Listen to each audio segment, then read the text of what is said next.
Good afternoon, all of you. This is Shraddha Sirotia, and welcome all of you on Book Soul Academy platform. So today again हम आपके लिए लेकर आए हैं 10th class life process का एक important part that is the photosynthesis. कल हम देख रहे थे इसी फोटोसिंथेसिस को, एक बार से हम इसको दोबारा से रिवाइज करें और रिवाइज करने के बाद आगे की प्रोसेसिंग में चलेंगे। तो सबसे पहले हमारे पास होती है फोटोसिंथेसिस की डेफिनेशन। तो कल भी हमने देखा था कि this photosynthesis, in this process green parts of the plants can prepare their own food. What we say, green parts of the plants can prepare their own food, ठीक है, with the help of sunlight and carbon dioxide and inorganic substance या raw material are needed from here, that is carbon dioxide. What we say कि एक photosynthesis एक chemical process है, biochemical process, जिसमें green plants अपना food करते हैं with the help of carbon dioxide and water, और उसके लिए सनलाइट और क्लोरोफिल की यहाँ पर जरूरत होती है। गैस रिलीज होती है, that gas is known as a oxygen, जो हम रेस्पिरेशन के अंदर यहाँ पर यूज करते हैं। आगे बात समझ में? यस और नो? तो व्हाट वी से कि that is a process in which green plants prepare their own food with the help of carbon dioxide and water in the presence of a sunlight, and chlorophyll and oxygen is released. कल भी यही दिक्कत हो रही थी और आज भी यहाँ पर यही दिक्कत आ रही है, ठीक है? आगे ना समझ में? अब यदि हम यहाँ पर केमिकल रिएक्शन की बात करें तो कल भी यही हुआ था।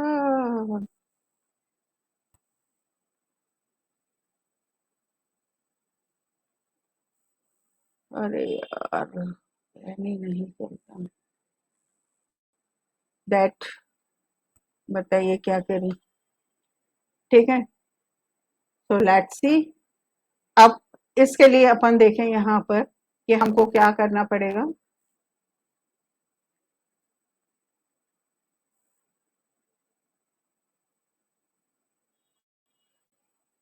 हाँ,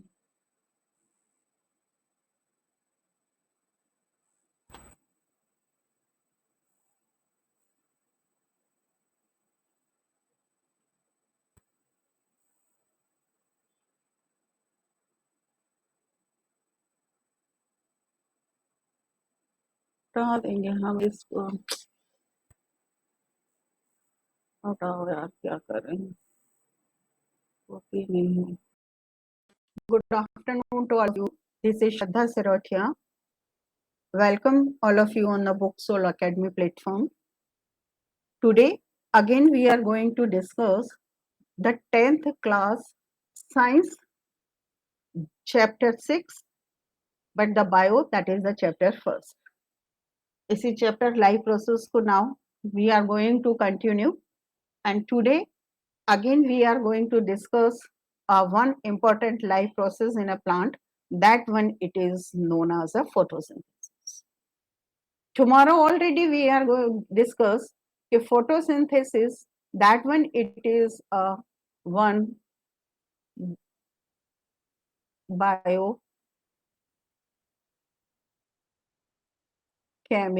process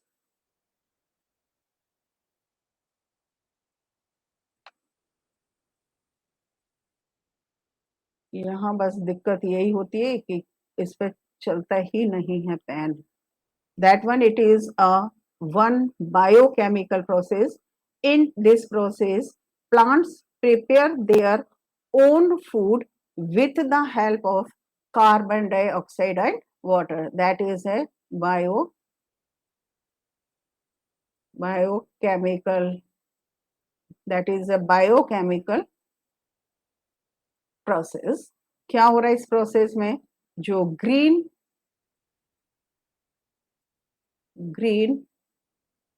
पार्ट्स ऑफ प्लांट्स, ये क्या कर रहे हैं? Green parts of the plants, they prepare their own food। अब इस फूड को प्रिपेयर करने के लिए इस प्लांट्स को कुछ रॉ मटेरियल की जरूरत है। One that is known as the carbon dioxide and another it is the water. इन दो रॉ मटेरियल या इनऑर्गेनिक सब्सटेंस की प्रेजेंस में ये प्लांट्स क्या करेंगे? They prepare their own food with the help of sunlight और क्लोरोफिल। ठीक है, क्या कर रहे हैं? ये green parts of the plants prepare their own food in the presence of a carbon dioxide and water. Term and condition चाहिए हमें सनलाइट और क्लोरोफिल, और इससे जो फूड मटेरियल प्रिपेयर होगा उसमें simple food material that is glucose, कुछ amount यहाँ पर वाटर की भी है, और एक वेस्ट मटेरियल के फॉर्म में ऑक्सीजन जो है वो एटमॉस्फेयर के अंदर रिलीज हो जाती है। समझ में आया? तो व्हाट वी से कि एक बायोकेमिकल प्रोसेस है जिस प्रोसेस के अंदर प्लांट्स अपना फूड मटेरियल खुद प्रिपेयर कर रहे हैं। किसके हेल्प से? With the help of carbon dioxide and water. आया समझ में? तो यहाँ पर जब आप रिएक्शन करोगे तो लुक हियर, क्योंकि रिएक्शंस में बहुत ज्यादा बच्चे कंफ्यूज होते हैं, तो एक बार फिर से देख लीजिए आप। 6CO2, 12 मॉलिक्यूल्स आपको वाटर के लेना है। टर्म एंड कंडीशन है यहाँ पर क्लोरोफिल और सनलाइट। समझ में आ गया? ठीक है, तो यहाँ इन दोनों की हेल्प से, इनकी प्रेजेंस में प्लांट्स ने इस फूड मटेरियल को प्रिपेयर किया, साथ ही साथ वाटर और ऑक्सीजन एटमॉस्फेयर के अंदर रिलीज कर दो। अब दूसरी चीज ये है कि इस प्लांट्स को ये रॉ मटेरियल्स कहाँ से मिल रहे हैं? तो रॉ मटेरियल्स यदि हम बात करेंगे किसकी? टेरेस्ट्रियल प्लांट्स की। अरे रे क्या बन गया ये? हम बात करेंगे यदि किसके अंदर? Suppose we are discuss the photosynthesis and terrestrial plants. तो इन टेरेस्ट्रियल प्लांट्स को ये कार्बन डाइऑक्साइड तो पूरी मिलेगी कहाँ से? एटमॉस्फेयर से। समझ में आए? यदि यहाँ पर फोटोसिंथेसिस आप एक्वाटिक प्लांट्स के अंदर करोगे तो in aquatic plants the source of carbon dioxide is water. समझ में आया? एक बात ध्यान में रखना कि यदि इस एक्वाटिक प्लांट्स को आप बाहर एक्सपोज करोगे तो वो कार्बन डाइऑक्साइड को एटमॉस्फेयर में से नहीं ले सकता। इसीलिए इसी तरह से जब हम फोटोसिंथेसिस के एक्सपेरिमेंट में ये शो करने जाते हैं कि during the photosynthesis oxygen is release, तो उस एक्सपेरिमेंट के लिए we are taken aquatic plants, not a terrestrial plants, क्योंकि यदि आप टेरेस्ट्रियल प्लांट्स लोगे तो वो स्टोमेटा वहां पे क्लोज हो जाते हैं और ऑक्सीजन को वो वाटर में से रिसीव नहीं कर पाते। तो टेरेस्ट्रियल प्लांट्स में सोर्स ऑफ कार्बन डाइऑक्साइड वो है एटमॉस्फेयर, क्योंकि एटमॉस्फेयर में भर भर के कार्बन डाइऑक्साइड प्रेजेंट है और एक्वेटिक प्लांट्स को कार्बन डाइऑक्साइड जो है वो वाटर से मिलती है। दूसरा रॉ मटेरियल जो आपको चाहिए वो वाटर है। तो कहाँ से मिलेगा वाटर टेरेस्ट्रियल प्लांट्स को? ये जो रूट्स होती हैं, ये रूट्स वाटर को सॉइल में से एब्जॉर्ब करेंगे और सॉइल से एब्जॉर्ब करने के बाद इस जाइलम टिश्यू के थ्रू प्लांट्स के वेरियस पार्ट्स के अंदर पहुंचा देंगे। तो यहाँ से रूट से water is transport to the stem, then after to the leaf, और यहाँ पर अब ये फोटोसिंथेसिस के प्रोसेस जो है वो शुरू हो जाता है। ठीक है, फिर नेक्स्ट रॉ मटेरियल जो चाहिए प्लांट्स को वो है यहाँ पर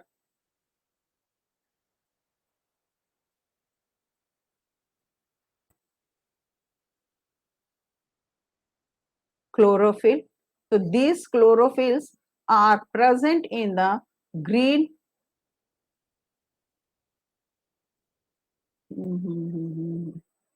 that present in a green parts of the plants like the leaf.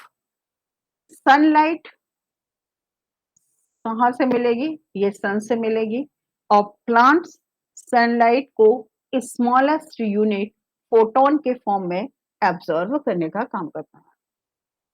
समझ में आ गया? तो ये चीज हो गई रॉ मटेरियल की।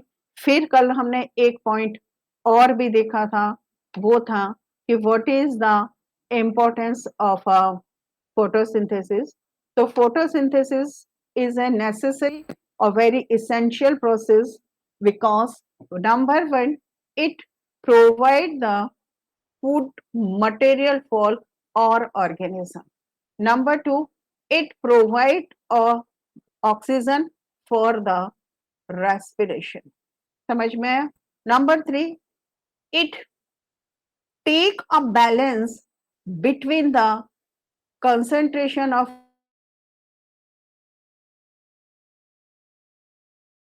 the photosynthesis, जो फूड मटेरियल प्रिपेयर हो रहा है या फोटोसिंथेसिस जो है, that photosynthesis is also necessary for the plants for its growth and it's developments. So these are some importance of the photosynthesis for us, कि ये हमें और दूसरे ऑर्गेनिज्म को फूड प्रोवाइड कर रहे हैं, हमें रेस्पिरेशन के लिए ऑक्सीजन भी दे रहा है। जो ब्रीथिंग में आपने कार्बन डाइऑक्साइड रिलीज की उसको उसने कंज्यूम किया फॉर अ फोटोसिंथेसिस और ऑक्सीजन रिलीज की। फोटोसिंथेसिस के थ्रू प्लांट्स अपनी ग्रोथ और अपने डेवलपमेंट को भी यहाँ पर करने का काम करते हैं। ये सारी चीजें कल हम यहाँ पर डिस्कस कर रहे थे। तो लेट्स सी कि क्या क्या हुआ था।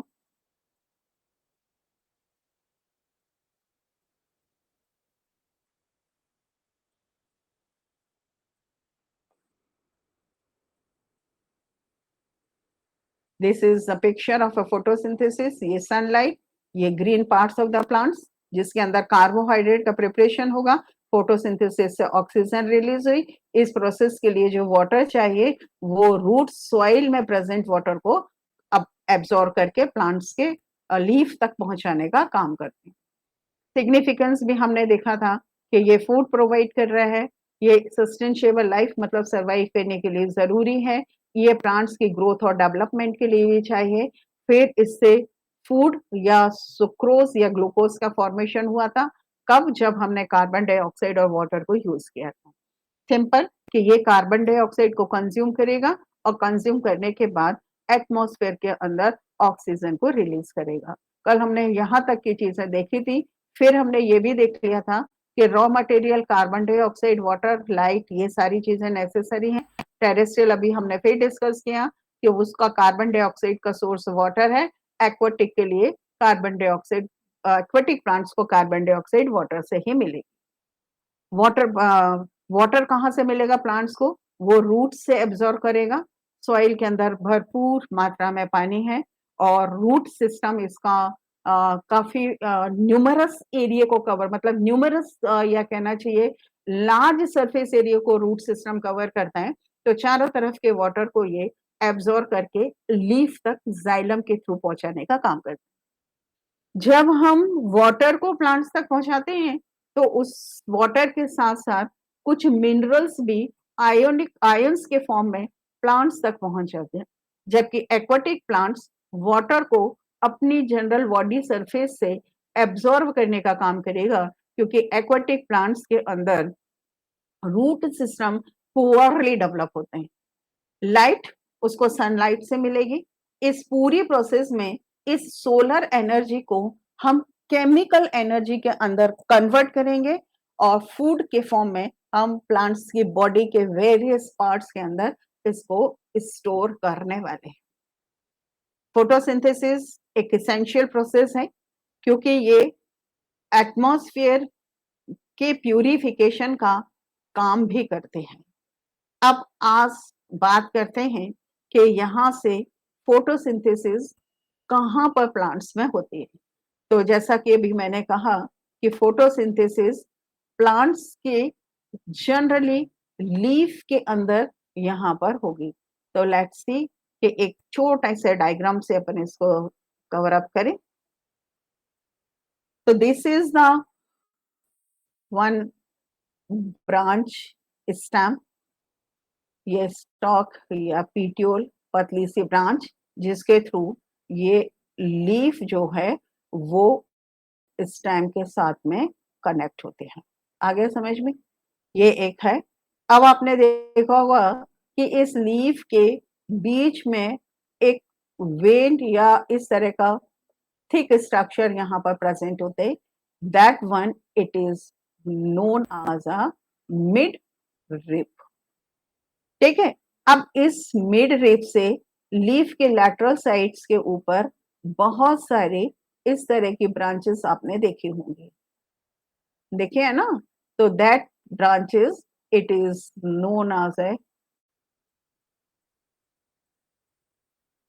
Lateral veins. काम क्या होता है इनका? इनके ऊपर वेस्कुलर बंडल्स यहाँ पर प्रेजेंट होते हैं। क्या प्रेजेंट होते हैं? Vascular bundle. Vascular bundle that is a conductive tissue. इसके अंदर यहाँ पर जाइलम और फ्लोएम यहाँ पर प्रेजेंट होते हैं। ठीक है। तो इस तरह से यहाँ पर ये वेस्कुलर बंडल्स पूरे मार्जिन्स के ऊपर, ये जो वेन्स है मिड रिब और लैटरल वेन्स, इनके ऊपर यहाँ पर प्रेजेंट होते हैं। समझ में आ रहा है? समझ में आ रहा है या नहीं आ रहा है? और ये पतला सा स्ट्रक्चर जिसके थ्रू लीफ यहाँ पर कनेक्ट है, दैट इज पीट्यूल। ये स्टेम जिस पर यहाँ पर लीफ जो है वो कनेक्ट होती है। समझ में आया? तो यही स्ट्रक्चर आपको मैंने यहाँ पर भी दिखा देती हूँ। तो दैट इज अ लीफ। ये देखो एक मेन स्टेम जिसके ऊपर ये लीफ अटैच होती है। अब वो जगह जहां पर ये पीट्यूल, ये पतली सी डंडी, लीफ की पतली सी डंडी जहां पर इस स्टेम के साथ में कनेक्ट होती है, वहां पर एक वाला पोर्शन यहाँ पर प्रेजेंट होता है, दैट इज अ। और ये पूरी पत्ती that is known as a leaf base. Base इसके अंदर यहाँ पर ये जो ब्रांचेस आपको दिखाई दे रही है, कौन सी ब्रांच? ये जो आपको ब्रांच दिखाई दे रही है that is known as a mid rib. Mid rib से ये साइड में बहुत सारे ब्रांचेस यहाँ पर निकली हुई होती हैं, ये कहलाती हैं वेन्स, लैटरल वेन्स। और लैटरल वेन्स से फाइन थ्रेड लाइक स्ट्रक्चर जैसे निकले हुए हैं पूरी लीफ के अंदर, that is known as a venules. तो ये वेन्स, वेन्यूल्स, मिडरिप, ये जो है बाहर that is the margin of the leaf, और ये टिप, ये सारा स्ट्रक्चर जब मिल जाते हैं तो वो पूरा स्ट्रक्चर कहलाता है लीफ ब्लेड। तो मेन फोटोसिंथेसिस की प्रोसेस जो होती है वो इस लीफ के अंदर होते हैं, क्योंकि लीफ में यहाँ पर क्लोरोफिल कंटेनिंग ऑर्गेनेल्स प्रेजेंट होता है, that is known as a chloroplast. समझ में आई बात? क्या लीफ में फोटोसिंथेसिस, ये जो ग्रीन कलर आपको लीफ में दिखाई दे रहा है, that is due to the presence of chlorophyll. Chlorophyll is a pigment. That pigment is present in a cell organelles. That cell organelles is known as a chloroplast. Isn't? अब यहाँ पर है कि किस तरह से फोटोसिंथेसिस की प्रोसेस यहाँ पर होगी। तो देखो, इस प्रोसेस को देखने से पहले एक बार हम प्रीवियस डायग्राम को और भी देखें। तो ये लीफ है, that leaf contain a two surface, ये डोर्सिवेंट्रल लीफ है, इसके अंदर टू सरफेस है, that is one is upper surface and second one is a lower surface. तो व्हाट वी से कि ये वाली जो है वो अपर सरफेस और ये वाली जो है वो है यहाँ पर लोअर सरफेस। अब इस पूरे फोटोसिंथेसिस के मैकेनिज्म को एक्सप्लेन करने से पहले एक डायग्राम अपन और देखते हैं, that is the internal structure of a leaf. अब इस इंटरनल स्ट्रक्चर में देखिए, सबसे पहले तो कोई भी पार्ट्स, कोई भी चीज होगी तो यहाँ पर ये इसकी आउटर मोस्ट कवरिंग है, दैट कवरिंग इट इज, ठीक है, इस तरह की कवरिंग यहाँ पर प्रेजेंट है लीफ की, clear, that is known as a epidermis. एक सिंगल लेयर प्रोटेक्टिव कवरिंग है जो इंटरनल पार्ट्स को प्रोटेक्ट करने का काम करती है। इसके ऊपर यहाँ पर एक, कहना चाहिए, वाटर प्रूफ एक शीट यहाँ पर प्रेजेंट होती है, that sheet it is known as a cuticle. समझ में आया? अब इसके नीचे यहाँ पर वो सारी चीजें प्रेजेंट हैं जिनके अंदर फोटोसिंथेसिस की प्रोसेस यहाँ पर होगी। ठीक है, अब अपन इसको बनाते हैं, तो एक मिनट चेंज कर लें। इस तरह के यहाँ पर पैरेलल शेप की सेल्स यहाँ पर प्रेजेंट होती हैं।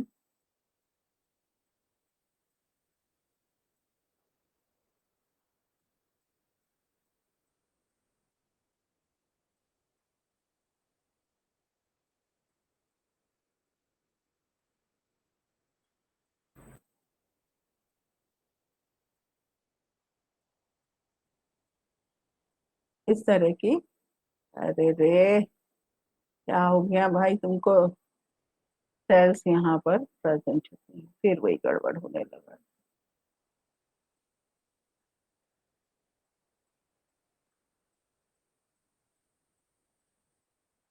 तो इस तरह की हेक्सा मतलब सेल्स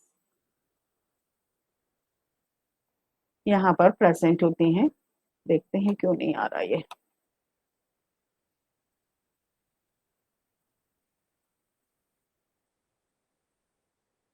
तो इस तरह की आता ही नहीं है यहाँ पे डायग्राम में, क्या हो जाता है यार पता नहीं। यहाँ पर ये, उफ,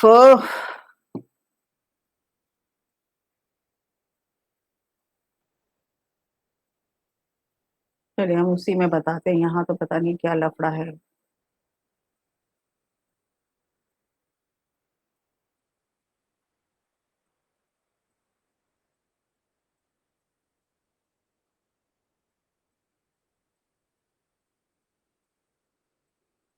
किससे बता दें, कहाँ फंस जाता है ये।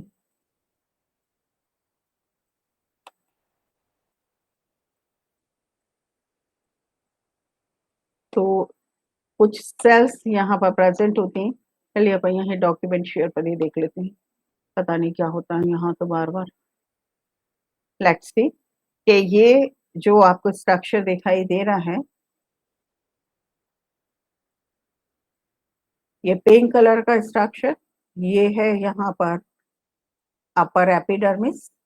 इसके ऊपर ये ब्लैक कलर की जो लाइन आपको दिखाई दे रही है, ये है यहाँ पर क्यूटिकल। तो लेट्स सी कि इस तरह का स्ट्रक्चर जो आपको दिखाई दे रहा है, ये है अपर एपिडर्मिस, है ना। एपिडर्मिस के ऊपर एक यहाँ पर प्रोटेक्टिव कवरिंग भी है, और इसके नीचे इस तरह की लंबी लंबी सेल्स यहाँ पर प्रेजेंट होती हैं। ठीक है, यहाँ पर चल रहा है, वहां पर चल भी नहीं रहा था। इस तरह की कुछ लंबी लंबी सेल्स यहाँ पर प्रेजेंट होती हैं। ठीक है, आगे बात समझ में। तो ये हो गई यहाँ से एपिडर्मिस।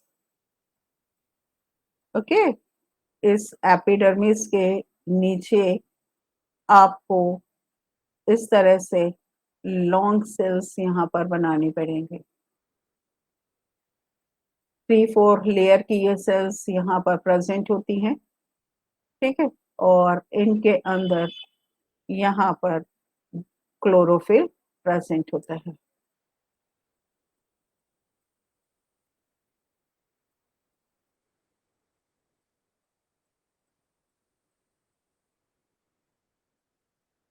इस तरह से यहाँ पर ये क्लोरोफिल प्रेजेंट होता है, दिखाई दे रहा है आपको डायग्राम के अंदर। ठीक है, और इसके बाद यहाँ पर इस तरह से कुछ लूजली कनेक्टेड सेल्स यहाँ पर प्रेजेंट होती हैं, ये कहलाती हैं यहाँ पर स्पंजी पैरेन्काइमा। तो ये जो लीफ का स्ट्रक्चर होता है, इस स्ट्रक्चर के अंदर यहाँ पर आपको क्या दिखाई दे रहा है कि अपर एपिडर्मिस के नीचे इस तरह की लंबी लंबी सेल्स प्रेजेंट होती हैं। इनके मार्जिन के ऊपर क्लोरोफिल यहाँ पर प्रेजेंट होता है, और ये लॉन्ग सेल्स जो अपर एपिडर्मिस के नीचे प्रेजेंट हुए, इनको हम पैलिसेड पैरेन्काइमा देते हैं। व्हाट वी से, इनका जो नाम होता है, that when it is known as a, what is say, that is known as a palisade parenchyma. इस पैलिसेड पैरेन्काइमा के नीचे कुछ लूजली ओवल या राउंड शेप की सेल्स भी यहाँ पर प्रेजेंट होती हैं, जिन्हें हम स्पंजी पैरेन्काइमा यहाँ पर कह देते हैं। स्पंजी पैरेन्काइमा के बीच बीच में एयर स्पेस यहाँ पर प्रेजेंट होता है, जिसका नाम होता है एयर कैविटी। व्हाट वी से, उसका नाम होता है एयर कैविटी। पैलिसेड पैरेन्काइमा के कंपैरिजन में स्पंजी पैरेन्काइमा में क्लोरोप्लास्ट या क्लोरोफिल की जो कंसेंट्रेशन होते हैं वो कम होती है, आगे समझ में। और इसके लोअर सरफेस के ऊपर भी यहाँ पर एक एपिडर्मिस यहाँ पर आपको दिखाई दे रही होगी, जो चारों, फिर यह पर यहाँ पर ब्लैक कलर की लाइनिंग जिसे हमने क्यूटिकल कहा है, वो प्रेजेंट होती है। अब आपको एक चीज यहाँ पे दिखाई दे रही होगी कि इस लोअर एपिडर्मिस के ऊपर यहाँ पर इस तरह की सेल्स प्रेजेंट होती हैं।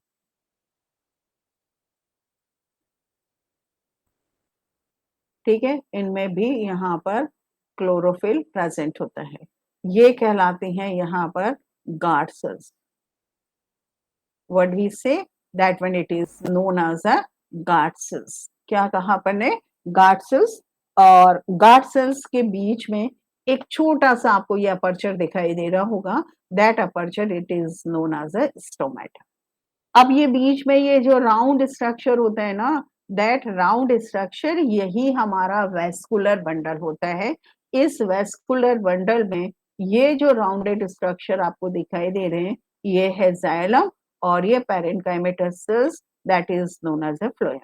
ये वेस्कुलर बंडल चारों तरफ से इस तरह से यहाँ पर ये बंडल शीट से कवर अप होता है। इसके अंदर यहाँ पर फोटोसिंथेसिस की प्रोसेस होती है, समझ में आया। अब देखो और क्या होता है यहाँ पर कि ये जो होती हैं chloroplast, that chloroplast, that is the structure of A chloroplast. ये क्लोरोप्लास्ट सेल ऑर्गेनेल है, और ये ही सेल ऑर्गेनेल्स जो होते हैं वो लीफ के अंदर यहाँ पर प्रेजेंट होते हैं। तो यदि ये इरेज हो जाता है तो आपको बताते हैं हम।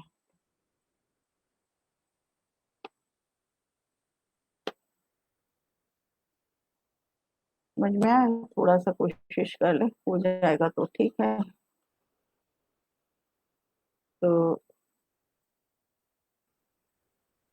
क्लियर, आपको एक एक चीज समझ में आ जाएगी।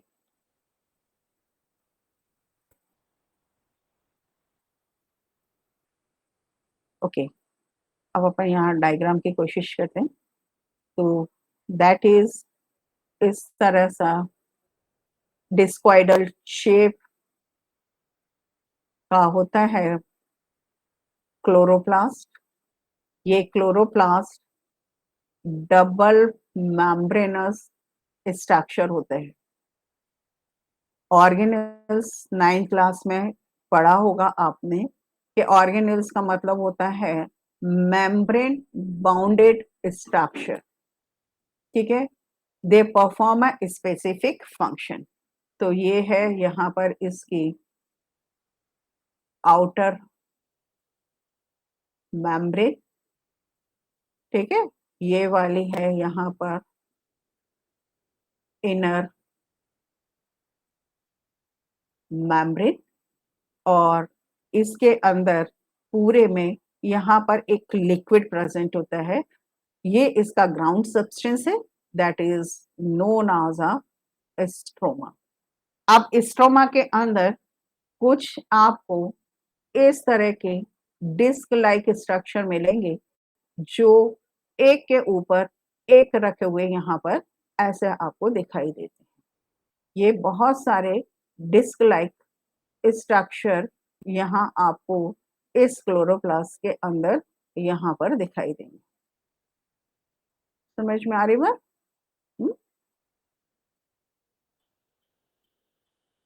इस तरह के स्ट्रक्चर हमें यहाँ पर मिलते हैं। ठीक है ना, हो गया? आ गया समझ में? और इनको आपस में कनेक्टेड होते हैं ये इस तरह से, लाइक दैट। और भी होंगे तो यहाँ पर इस तरह से कनेक्ट हो जाए। अब इनकी अंदर की सरफेस के ऊपर यहाँ पर ग्रीन कलर का इस तरह से ये पिगमेंट प्रेजेंट होता है। ठीक है, सभी के अंदर। और ये पिगमेंट जो है बेटा ये कहलाता है क्लोरोफिल। ये पूरा स्ट्रक्चर जो है that one it is known as a thylakoids. आया समझ में? और ये कहलाता है स्ट्रक्चर जिसके थ्रू ये थाइलोकॉइड्स आपस में कनेक्ट होते हैं, that structure it is known as a fret. ठीक है, इसी स्ट्रक्चर को हम यहाँ पर एक बार फिर से देख लें तो आपको समझ में आ जाएगा। ये पूरा स्ट्रक्चर है क्लोरोप्लास्ट का। ठीक है, क्लोरोप्लास्ट का खुद का अपना डीएनए भी होता है। तो यहाँ डायग्राम में आपको ये डीएनए दिखाई दे रहा है। ये देखो, आपको ये एक के ऊपर एक अरेंज स्ट्रक्चर दिखाई दे रहे हैं। एक एक प्लेट जो होती है यहाँ पर that is known as a thylakoids. अब थाइलोकॉइड्स को एक के ऊपर एक जैसे सिक्के की गड्डियां लगा देते हैं ना, वैसे यदि आप इसको अरेंज कर दोगे तो ये कहलाता है ग्रेनम। और बीच में यहाँ पर ये ग्राउंड सब्सटेंस जिसके थ्रू ये आपस में कनेक्ट आपको दिखाई दे रहा है ना, ये कहलाते हैं फ्रिस्ट। क्लियर? यहाँ पर इनका अपना राइबोसोम्स भी होता है। इसमें दो मेम्ब्रेन है, एक इनर मेम्ब्रेन, एक होती है आउटर मेम्ब्रेन। इन दोनों के बीच में यहाँ पर एक लिक्विड प्रेजेंट होता है।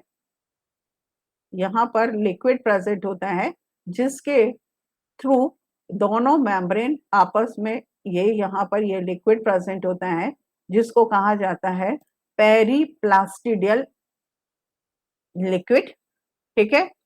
ये है inter membrane space. Inter membrane space मतलब आउटर और इनर मेम्ब्रेन के बीच जो स्पेस होता है, इसमें यहाँ पर चूंकि हम प्लास्टिड की बात कर रहे हैं, क्लोरोप्लास्ट एक प्लास्टिड है ग्रीन कलर का, तो यहाँ पर जो लिक्विड प्रेजेंट होगा, that liquid is known as a periplastidial fluid. तो ये एक जरूरी डायग्राम समझ में आया। ये किसका डायग्राम है? क्लोरोप्लास्ट का। और क्लोरोप्लास्ट की इन्हीं इनर सरफेस के ऊपर यहाँ पर क्लोरोफिल प्रेजेंट होता है। That is clear? Yes and no? ठीक है ना? तो अब इसके बाद क्या होगा?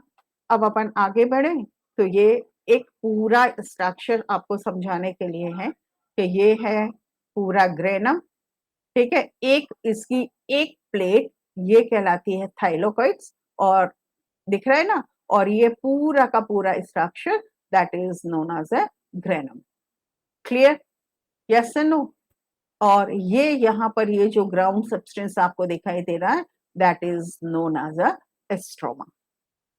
तो स्टोमेटा और stroma, these are the two different words used in a photosynthesis. Stomata, that is a minute aperture that is guarded by the guard cells.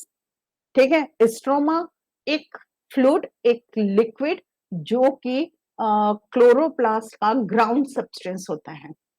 अब इसमें क्या होते हैं कि ये जो थाइलोकॉइड्स होते हैं, इस थाइलोकॉइड्स के अंदर तो फोटोसिंथेसिस की एक इम्पोर्टेंट प्रोसेस यहाँ पर होती है। That process it is known as a, अब क्या हुआ, that process is known as a light reaction. क्या होता है इसमें? इसमें होती है यहाँ पर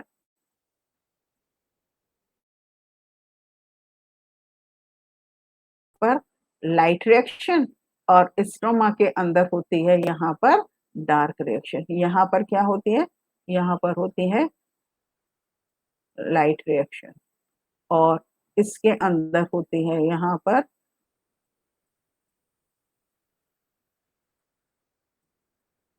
ही नहीं रहा, पीछे बाद में देखते हैं अपन। चलिए, इसके अंदर होती है लाइट रिएक्शन और स्टोमा के अंदर होती है डार्क रिएक्शन। ये दोनों रिएक्शंस साइमल्टेनियसली चलती चली सकते हैं, ठीक है।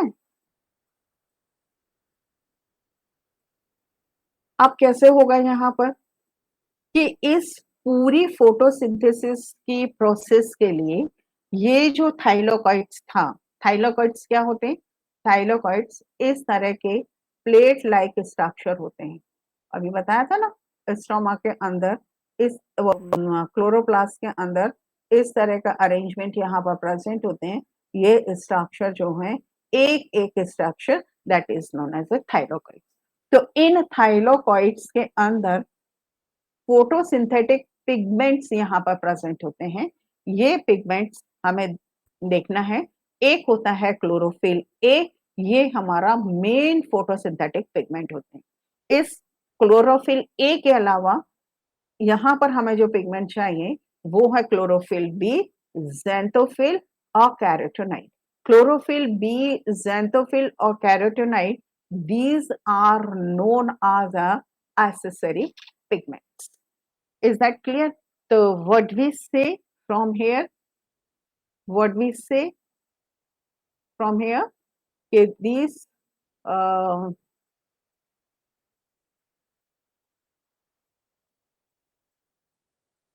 that is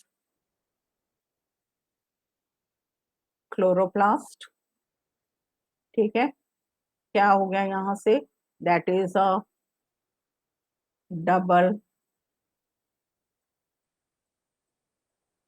membrane bounded structure where is present, that are present in leaf, ठीक है।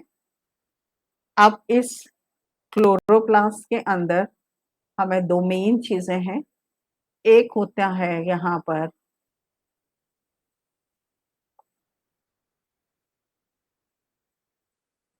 एक होता है thylakoids और ground substance that is known as the stroma. इस थाइलोकॉइड्स के अंदर फोटोसिंथेसिस की लाइट रिएक्शन होगी और स्ट्रोमा के अंदर फोटोसिंथेसिस की डार्क रिएक्शन होती है।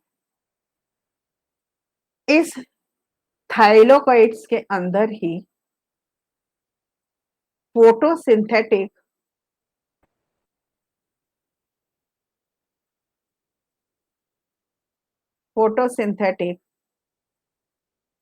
पिगमेंट्स प्रेजेंट होते हैं। ये फोटोसिंथेटिक पिगमेंट्स कहाँ पर प्रेजेंट है? ये थाइलोकॉइड्स के अंदर प्रेजेंट है और एक इसमें से होता है क्लोरोफिल ए। ये मेन पिगमेंट है। क्या है? That is the main pigment. इसके अलावा यहाँ पर एक और क्लोरोफिल अपने को चाहिए, that is known as a B. इसके अलावा हमारे पास जो फोटोसिंथेटिक पिगमेंट है उसमें से एक होता है ज़ैंथोफिल और दूसरा होता है कैरोटीनॉइड। तो क्लोरोफिल बी, ज़ैंथोफिल और carotenoid, these are accessory pigments, but chlorophyll A, that is the main pigment. Is that clear? ठीक है। अब इस फोटोसिंथेसिस की प्रोसेस में कैसे क्या क्या होता है, लेट्स सी। तो फोटोसिंथेसिस की पूरी प्रोसेस जो होती है वो कहाँ होती है? लीफ की मीजोफिल सेल्स में। अब ये मीजोफिल सेल्स क्या होती हैं? तो लेट्स सी कि यदि हम स्ट्रक्चर की बात करें तो this is the upper epidermis,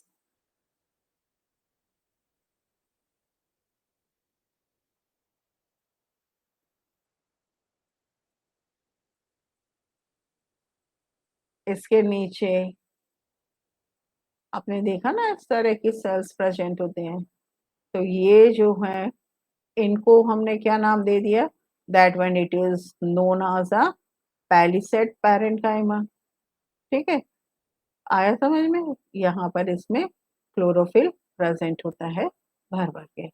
और इसके बाद यहाँ पर आपने देखा था कि बंडल शीट प्रेजेंट है, लाइक दैट।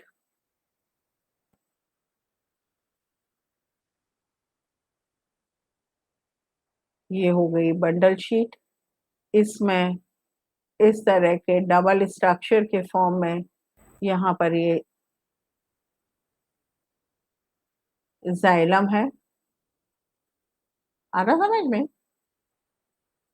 ये यहाँ पर जाइलम है और जाइलम के साथ साथ यहाँ पर फ्लोएम भी प्रेजेंट होगा। तो दैट इज फ्लोएम।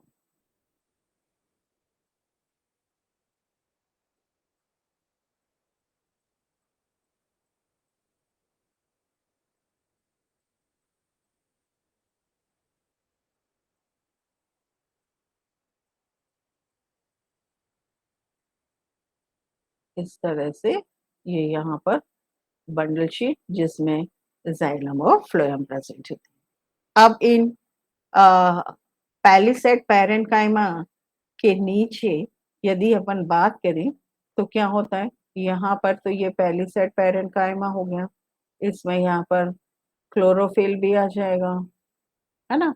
अब इसके नीचे यहाँ पर इस तरह से कुछ स्पंजी सेल्स या लूजली सेल्स यहाँ पर प्रेजेंट होते हैं। ठीक है, इस तरह की सेल्स यहाँ पर प्रेजेंट होते हैं। आ रही बात समझ में? सेल्स यहाँ पर प्रेजेंट होती है और यहाँ पर नीचे की तरफ इस तरह का स्ट्रक्चर यहाँ पर प्रेजेंट होते हैं। ये इस तरह के स्ट्रक्चर्स यहाँ पर प्रेजेंट होते हैं। तो ये हो जाएगी क्या चीज, ये हो गई हमारे लोअर एपिडर्मिस, और इस लोअर एपिडर्मिस पर इस तरह के स्ट्रक्चर्स यहाँ पर प्रेजेंट होते हैं।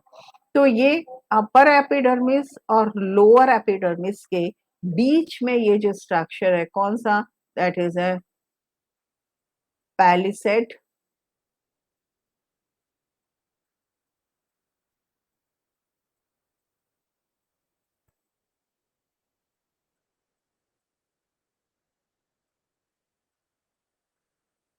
पैलिसेड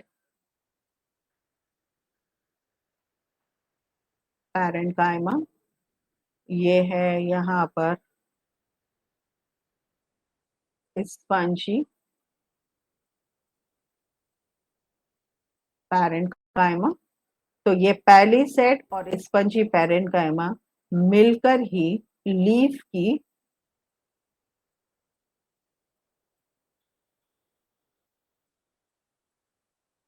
मेसोफिल सेल्स बनाते हैं। तो क्या मतलब हुआ कि ये जो फोटोसिंथेटिक पिगमेंट होता है, ये फोटोसिंथेटिक पिगमेंट्स कहाँ पर मिलेगा, ये मिलता है हमें मेसोफिल सेल्स के अंदर। तो ये मेसोफिल सेल्स जो होती है फोटोसिंथेटिक की एक प्राइमरी साइट होती है, क्योंकि फोटोसिंथेसिस जो है वो लीफ में ज्यादातर होते हैं।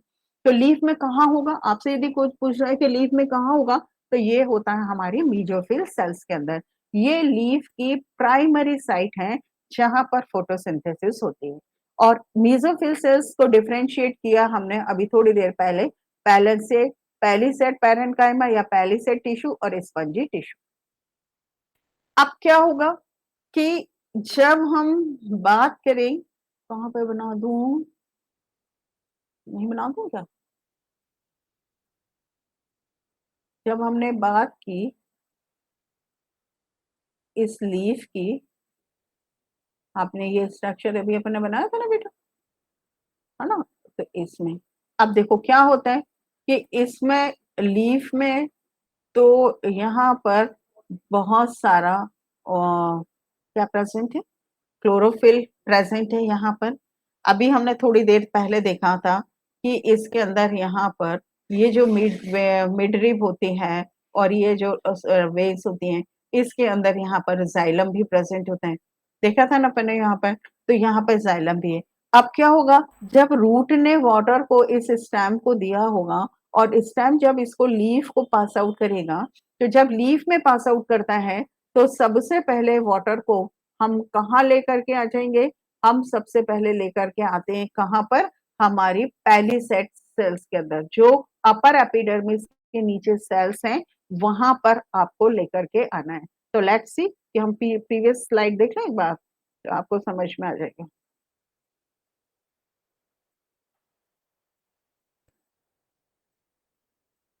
ये देखिए, ये तो लीफ हो गई। अब रूट ने यहां से वाटर को स्टेम को दिया और स्टेम ने इस लीफ को यहाँ पर वाटर दे दिया। अब लीफ को जब वाटर देंगे तो लीफ की मिड रिब के ऊपर, साइड रिब के ऊपर ये जाइलम या ये वेस्कुलर बंडल प्रेजेंट है। अब ये जाइलम कहाँ पर आ गया, इन जाइलम वेसल्स के अंदर आ गया। जाइलम वेसल्स के बाद ऑस्मोसिस के प्रोसेस से सेल टू सेल्स ये यहाँ पर ट्रांसपोर्ट हो रहा है। ट्रांसपोर्ट होने के बाद वाटर को कहाँ लेकर के आएंगे हम, स्पंजी सेल्स के अंदर। ठीक है, आ रही बात समझ में। जब आप इसको स्पंजी सेल्स के अंदर लेकर के आओगे तो आपको ये भी पता है कि इन स्पंजी सेल्स के बीच बीच में एयर स्पेस यहाँ पर प्रेजेंट होता है। ठीक है, तो वाटर को पैलिसेड सेल्स तक तो आपने सेल टू सेल ऑस्मोसिस से ट्रांसफर कर दिया। कौन कर रहा है, जाइलम टिश्यू। आ रही ना बात समझ में। और जो कार्बन डाइऑक्साइड है ये यहाँ पर एटमॉस्फेयर से आ रही, प्लांट सनलाइट एब्जॉर्ब भी कर रहा है। आ गया समझ में। तो जब सनलाइट एब्जॉर्ब करेगा प्लांट्स, तो ये कार्बन डाइऑक्साइड और वाटर का कॉम्बिनेशन होता है क्लोरोप्लास्ट में with the help of A enzymes, या बहुत सारे एंजाइम्स की जरूरत होती है जो जाकर के ग्लूकोज का फॉर्मेशन करते हैं। आया समझ में। और ये फिर स्टोरेबल फॉर्म में कन्वर्ट हो जाता है और ऑक्सीजन यहाँ पर स्टोमेटा के थ्रू निकलती है। तो ये तो एक सिंपल लिखा हुआ हो गया। हम वापस अपनी स्लाइड के ऊपर यदि आए तो लेट्स सी, ठीक है। तो जब हमने वाटर को यहाँ पर इन सेल से भेजा होगा,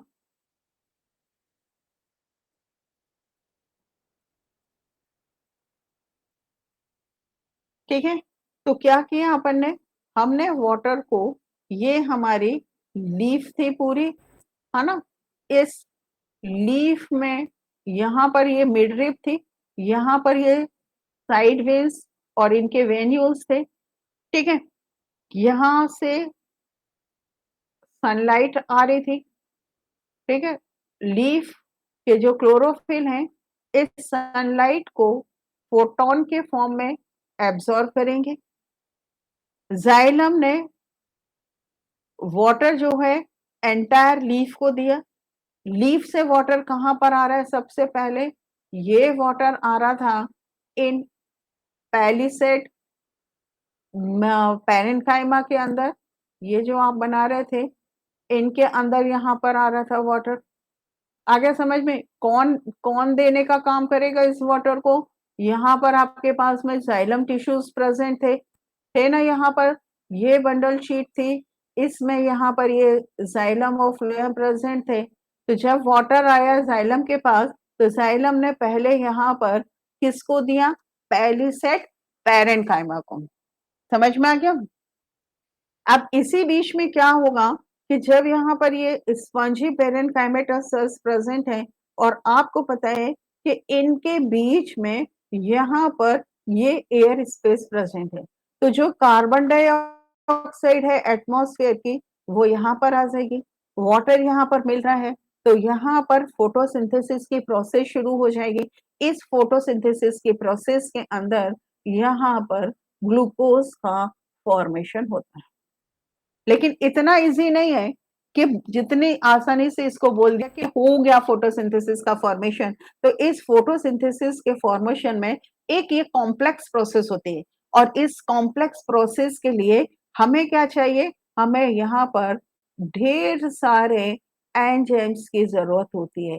ये एंजाइम्स यहाँ पर कार्बन डाइऑक्साइड और वाटर की हेल्प से ग्लूकोज या का फॉर्मेशन करेंगे, जो प्लांट्स के वेरियस पार्ट्स के अंदर जाकर के स्टोर होने वाला है।